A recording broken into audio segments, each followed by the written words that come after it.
দেখুন আমাদের দোকানের সদাগর মোহাম্মদ ইমতিয়াজ হোসেন, উনি নিজের মনে করে কি সুন্দরভাবে রং করাইতেছে ডিজাইন। দেখুন ওনার মনটা খুব সরল, ওই কারণে উনি বলতেছে আমি আজকে একটু নিজের হাতে রং নিয়ে ডলবো, দেখি রং হয় কি না।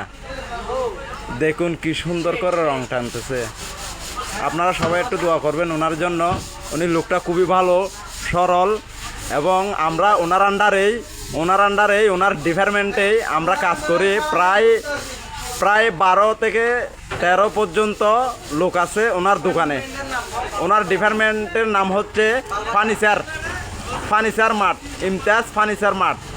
আপনাদের যদি ফার্নিচার লাগে তাহলে আমাদের এখানে নাম্বার দেওয়া থাকবে, আমাদের সাথে যোগাযোগ করবেন। আচ্ছা ঠিক আছে, আজকে এই মুহূর্তে শেষ করলাম। আসসালামু আলাইকুম।